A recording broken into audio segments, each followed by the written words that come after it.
Hi, it's Pastor Andy again, and we are continuing our study in Romans this week. We are looking at Romans chapter 2, verses 12 through 16, a short passage, but there's so much content within this that not only are we going to be looking at it for Sunday, but obviously it's going to drive next week's daily videos. Now, at the end of each month, which will be next Sunday's message, we will still have a message, but we're going to take a break from Romans, as we typically do at the end of each month. We have what our church calls Hub Sunday. And we emphasize missions, we emphasize our place. And next week, I'm going to kind of give a vision update and kind of challenge us in some different ways. Back at the beginning of 2020, many churches talked about Vision 2020, playing on the I aspect. But as I said then, 2020 vision is average. And yet, 7 months into 2020, I bet we wish we were at least at average right now. There's just been so much disruption in our world. So that's going to be a part of next week's message. I hope you will tune in for that. But again today, Romans 2, verses 12 through 16. Again, for all those that are only able to watch or listen, as the case might be, and are not able to come and attend, I do thank you for your faithfulness in giving. Our church is on a reasonable footing, even after these past 4 full months. We're into our fifth month of this new normal, seeking the new normal. So thank you for that continued giving. Again, there's plenty of information on our website. You can check out our church's YouTube page. Please subscribe, leave comments, and or like. That raises awareness of our page. And if we can get enough people to subscribe, we can actually change the name of that from just a random string to Fairfax Baptist Church or fairfaxmobaptistchurch, as you might want to do the search now.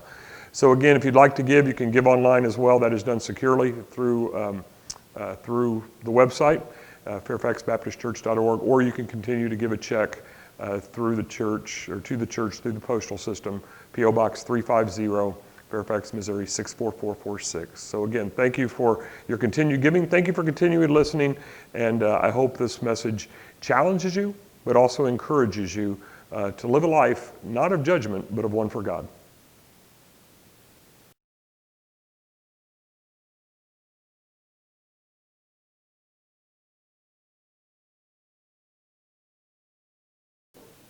We've all heard, and many of us have said, the words, "because I told you so."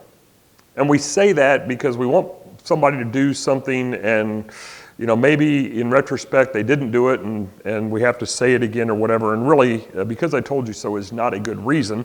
We may all know what it means, but whether it's a parent, a family member, or anybody, maybe a boss even, we've either heard it said to us, or we have heard it, or we have said it to others ourselves. And I'm sure you can think of a time where those words have been directed towards you.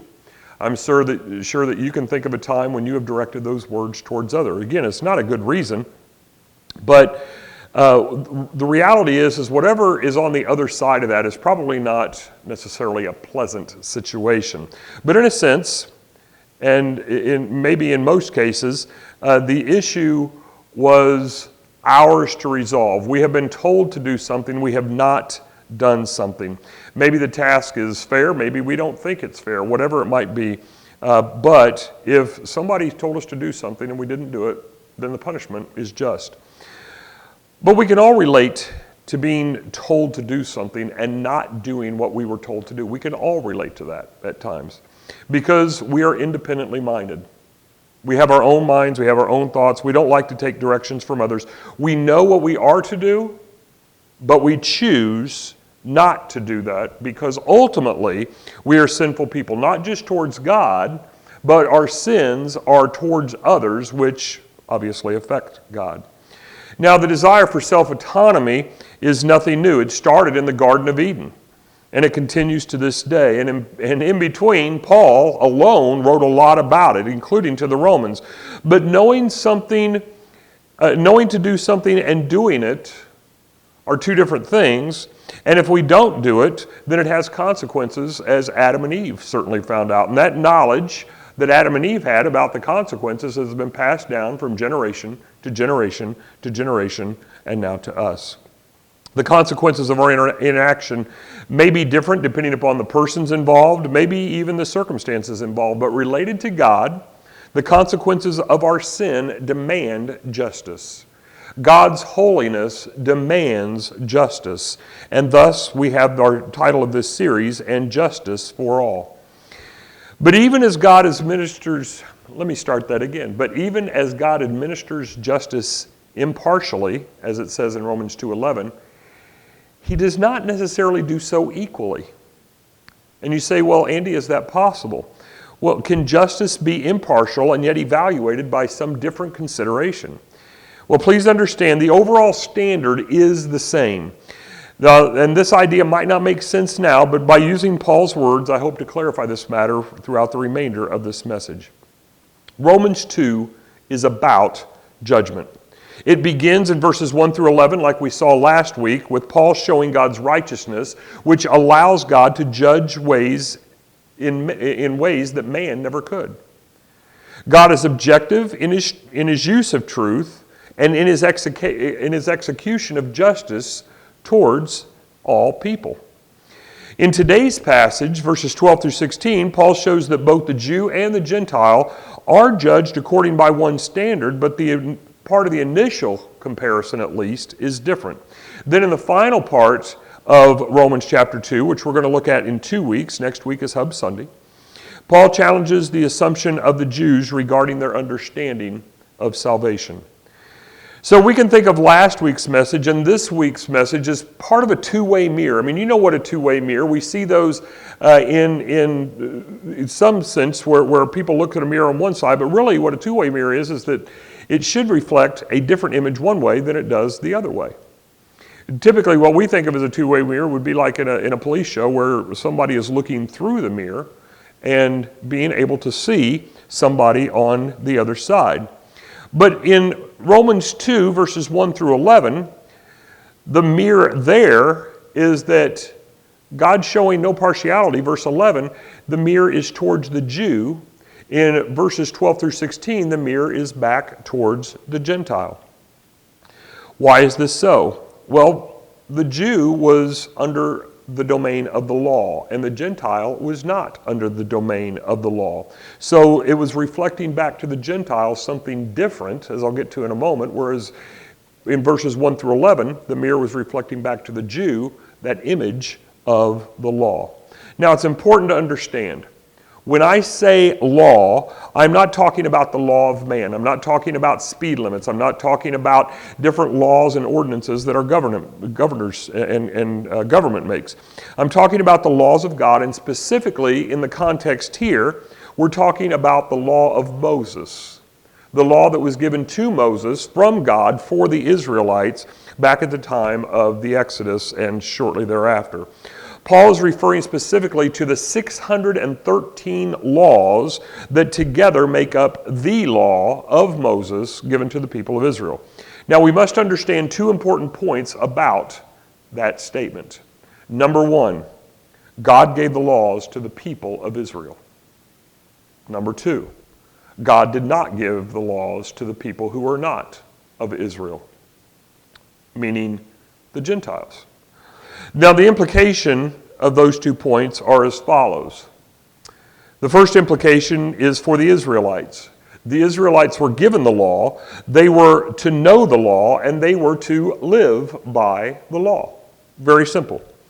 As per Paul in Romans 2:12 and in James chapter 2 verse 10 and Jesus, Matthew 5:17 and 18, where Jesus says, I did not come to abolish the law or the prophets, we can know that breaking any law, breaking any of those given laws as part of the 613 laws of the law of Moses, means that you broke every law.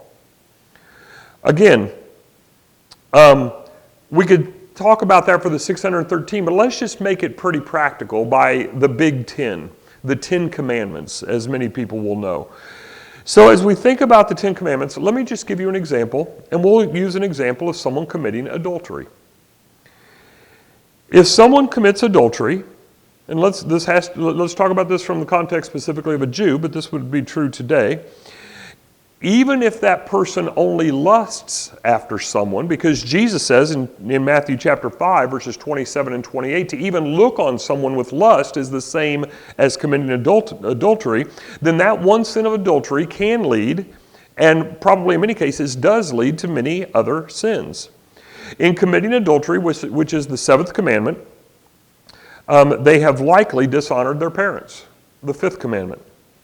And you can find the list of commandments in Exodus 20, by the way. They have probably coveted. They coveted something that they did not have, something that someone else had, and therefore they broke the 10th commandment. That could mean that they stole the spouse. If that person was married and the coveting was true, then they probably stole the spouse of somebody else, which is the 8th commandment. They may have lied about it, about committing adultery, which is the 9th commandment. They may have caused someone to become bitterly angry and to commit murder. Maybe not in the physical sense of murder, although that happens. But again, as Jesus says in Matthew 5:21 and 22, even to have those thoughts of hatred towards one another is murder. So now the person, by committing adultery, has committed not only broken commandment 7, but also number 5, number 10, number 8, number 9. And also, if the person has done any of these, or perhaps all of these, then that's made him or her feel like they are more important than God, so they have broken the first commandment, which is to have no other gods before God. So we see right there how this statement that Paul makes here in Romans 2, as James makes in James 2, that by breaking one, we are guilty really of breaking all of them. The problem is that, as we'll see in a couple more weeks, that the Israelites thought that the law gave them privileged status. Again, that two-way mirror. The Israelites looked into the mirror and they saw, hey, we're the chosen people of God. And Paul reminds them, well, wait a minute, the law has not only rights, but it has responsibilities. As God's chosen people, in part because God chose to give them the law, they thought that provided them some degree of an assurance of salvation, unless you were just a really bad Jew. I mean, we're Jews. We are saved. Thus, Paul had to write that it was not enough to simply hear the law, Romans 2:13. The righteous must also do the law. And again, James says the same thing in James chapter 1, verses 22 through 25. Don't just be hearers of the law, but be doers of the word. He says be doers of the word, otherwise you're deceiving yourselves. So to truly be saved, Paul says in Romans 2:13, one has to do the law, and they must do the law perfectly. Thus, hearing the law, which would have been the common way, many of them might not have been able to read at that time, but certainly the law was communicated in an oral fashion. We call it the oral tradition even. It was not an advantage towards salvation, as many Jews would have thought. Now, that's the Jewish side looking into the mirror. Let's go to the other side and let's look at the Gentile side of the mirror, because there is an implication for Gentiles. As I said, the Jews were given the law. The Israelites were given the law, but no other nation was. Therefore, no other nation was bound in the same way to the law. But just because the law was given to the Israelites, who are now called Jews, just because that is true does not mean that the law was simply for them. They were not to keep it to themselves. They were to share that law. They were to share that message to others, because people cannot be accountable to which they know nothing about. It's not able to be done. So the people who are called the Gentiles, as Paul wrote in Ephesians chapter 2, verse 13, a people who were far off from God, well, how can they be held accountable to God if they have no way to know of God? We'll come back to that statement in just a moment. But because the Jews had the law, they believed that the only way for a Gentile to receive salvation was to bear the yoke of the law, meaning that the Gentile had to come under the law and live according to the law in order to be saved. We see this in Acts 15, verse 10. So Paul says in verse 12 that those who are without the law are judged without the law. They perish without the law as well. Again, Romans 2:12. Now, what Paul does not mean in this instance is that the law is unimportant. It also does not mean that all the Gentiles were wildly heathens, that they don't have to worry about the law and they don't worry about the law because they're these crazy wild heathens. Now, some were. But we must understand that Paul did think that the law was important because he was a Pharisee of Pharisees, as Philippians 2:5 says. And not only that, but he trained under the great rabbi Gamaliel, Acts 22:3 says. So Paul knew the law, and Paul knew it to be important, but God had revealed something different to Paul. Something more to Paul that would apply to the Gentiles. So although the Gentiles were without the law, they were not without law. Let me say that again for clarity. Although the Gentiles were without the law, they were not without law. The law, again, applying to the law of Moses. That distinction is very important. Romans 2:14 and 15 make this very clear. Let me read for us those two verses. Again, Romans 2, verses 14 and 15. For when Gentiles who do not have the law by nature do what the law requires, they are a law to themselves, even though they do not have the law. They show that the work of the law is written on their hearts, while their conscience also bears witness, and their conflicting thoughts accuse or even excuse them. And then it goes on to finish that sentence in verse 16, which we'll look at momentarily. So in this case, when Paul says, for when Gentiles, what he means is not if. He doesn't use the word when as if the Gentiles do this. He says whenever they do this, whenever the Gentiles keep the law, whenever they do things that are lawful, then they are, in essence, showing that they have some understanding of the law. What's the point? Well, before I give you the point, I shared an example a moment ago about someone breaking the law, and particularly that Jew breaking the law of committing adultery, and how that carried through for everything. So, having done that, let me stop and share an example from a Gentile. Let's say that a Gentile was tempted to steal, for instance. If a Gentile was tempted to steal, why would he not do it? He's not bound by the law, with the 10 Commandments to say, you shall not steal. So it's not because this Gentile has the law, but because the works of the law are evident. Now, I would encourage you to, for those here, look at the nugget in your bulletin today, because I talk a little bit about the works of the law, because some people will being written on the heart, and some people compare that to Jeremiah 31, and there's not a strong comparison for there.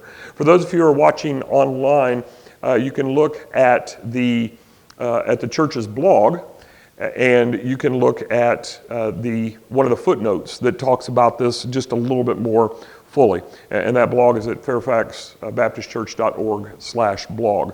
My sermon notes are there each week.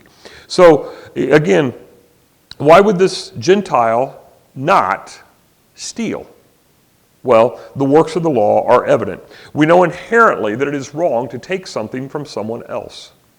But the law goes further than what to do and what not to do.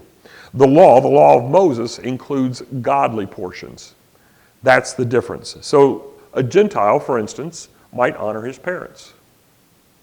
Not because the law says so, but because it's just what people do. That's the 5th commandment. A Gentile might never have murdered someone, commandment 6. They might not have committed adultery, the 7th commandment.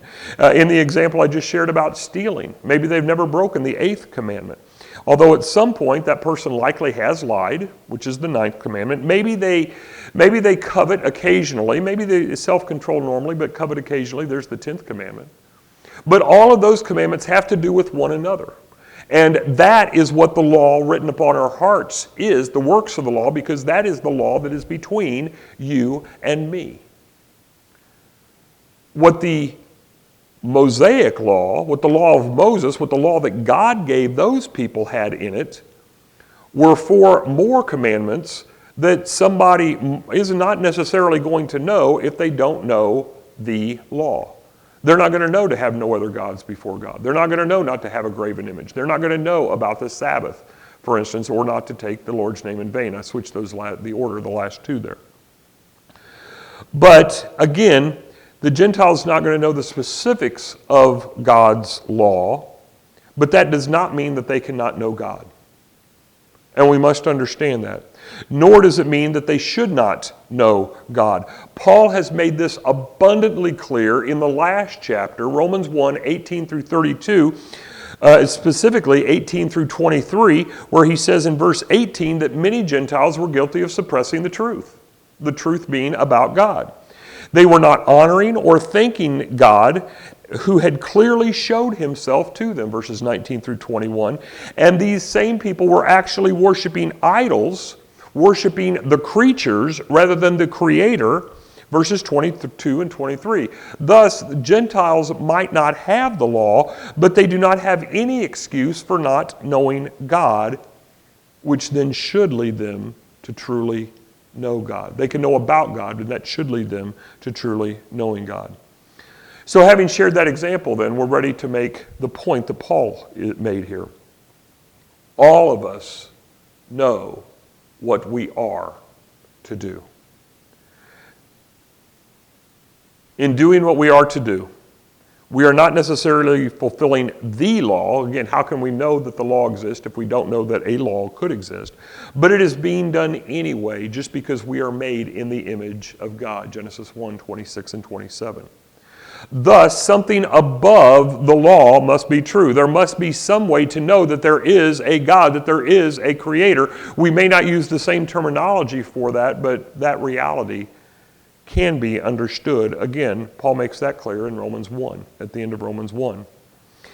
And a part of knowing this good versus bad, this right versus wrong, comes from, for the Gentile, the conscience, as it says in verse 15. Now, we have to be very careful what we think about the impact of the conscience. And I don't have time to go into that now, so that is in tomorrow. If you're watching the daily videos, that is in tomorrow's video, the Monday video, where I talk a little bit more about the effects of the conscience, and specifically how that relates to the Christian. For now, let me just say what Paul says is that the conscience is not a good judge, because, as he says, sometimes it accuses us and sometimes it excuses us. It might accuse us, sometimes it excuses us, and sometimes it's about the very same thing. So our conscience is not consistent, and therefore it cannot be a good judge at all. So we've seen the implication for the Jew, and we've seen the implication for the Gentile, but there's a third implication that relates to all of us. This is the full mirror. This is not either side of the mirror. This is looking down from above. That implication for every single one of us. It was true for the Jew and the Gentile then. It is true for us as now. The Gentiles were not going to be judged according to the law. The law was written upon their hearts in some way, but they didn't have the full understanding. Therefore, they could not be fully judged in that way. But understand, there is a standard. There is one standard by which we are all judged. And Paul makes that abundantly clear in verse 16, where he says, on that day, continuing the previous sentence, on that day, meaning judgment day, when, according to my gospel, and I'll talk more about that in Wednesday's video, God judges the secrets of men, here's your standard, by Jesus Christ. That's the standard. There is the law for the Jew. There is a judging on the Gentile that is apart from the law, but the judgment is still there. But there is an overall judgment that says, by Jesus Christ, everything will be judged.